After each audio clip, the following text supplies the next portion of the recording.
Hello and thank you for watching Apostate Coalition News. We are a collaboration channel coming together to get you current news on what is happening around the globe in high control religion. I'm Rion and here's this week's updates.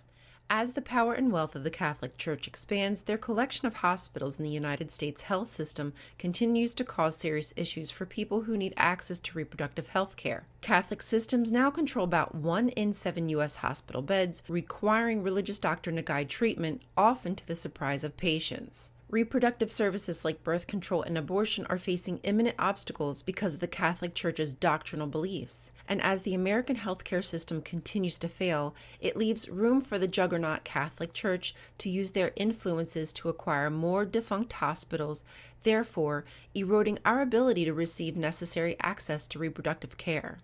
In Scientology news, our TikTok correspondent Liz Gale gives us a candid update on what is happening with abuse and harassment allegations against Danny Masterson of That 70s Show fame. Are you following the Danny Masterson RAPE trial that's about to start? Because their selecting jury and witness lists have come out and it's getting crazy. The thing that is so important to understand is this is not just a case about SA. What they're talking about in the case is also the harassment, alleged at this point, harassment that the victims of the SA were exposed to afterward. Which brings me to one of what I think are the most dangerous concepts in Scientology if you are raising children in Scientology. There's this idea that everything that happens to you is your fault. So if you do report SA or RAPE done to you by another Scientologist, let alone someone who has donated a lot of money or who is celebrity status, there are certain things that are going to happen to you. Now, this is based on my personal experience. What happens is this idea of like, what did you do to cause this to happen to you? And we're not talking like, oh, what were you wearing? We're talking like, who did you RAPE in a past life? You're basically trying to whittle down to what you did wrong. And it isn't even necessarily, like I said, something that happened in this life. So you might be 8 years old and you really haven't done anything, and it really doesn't matter how you're dressing, any of that. Not that it should matter, but especially in the case of a child.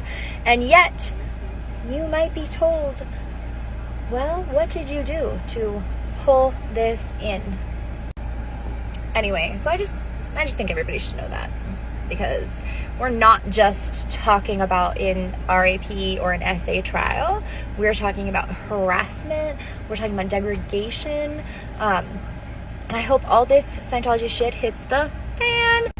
And I hope all this Scientology shit hits the fan, because it's about damn time. We all know it's cuckoo bananas, but there's an insidiousness that needs to be taken to court. So buckle your seatbelts, baby. This will be crazy.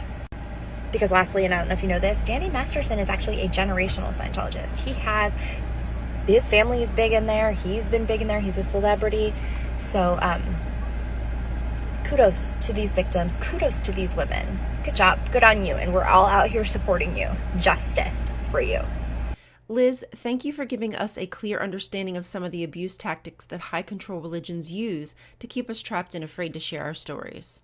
A prominent Utah state legislator, Merrill Nelson, and a Salt Lake City law firm, Curtin McConkie, are being accused of covering up SA of 3 children within the Mormon Church. The church is being accused of failing to notify police of the ongoing abuse by the children's father. The clergy penitent privilege loophole continues to give clergy exemptions in which they do not have to report abuse as long as the information was gained during a confession. In 2010, when Paul Adams alerted his bishop, John Herod, of his crimes, they called a church abuse helpline who told the bishop not to disclose the information to the proper authorities. This dirty secret the church kept allowed the father to continue to harm his children, and he was even charged with posting videos of the abuse online. Nelson is one of the attorneys from Kirk and McConkie who fielded calls from the abuse hotline and advised the bishops not to inform police, even though Arizona has a blanket civil and criminal immunity to anyone who reports CSA, regardless of the loophole. In March of 2022, the Jehovah's Witness organization received a blow to their monetary supply when the Norwegian government denied their religious tax exemption because of shunning what they consider to be a violation of children's rights. The governing body tried to appeal the decision, but recently found out that the organization has lost approximately $1.5 million in subsidies from 2021. Imagine what could be done with subsidies like that in capable hands instead of corporations and big churches where there is no transparency as to where all this funding is spent.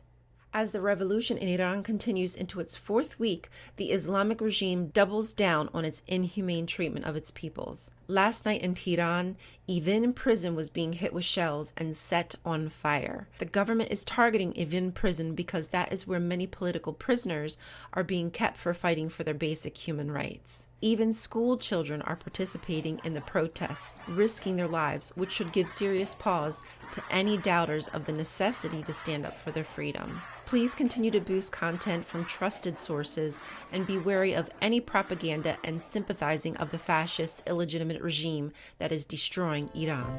That's our news coverage for this week, and be sure to leave any religious news links you'd like us to cover in the comments below. Thank you for joining us today on Apostate Coalition News. Please leave a like and be sure to subscribe for more education and entertainment. Thanks for watching. We'll see you next time.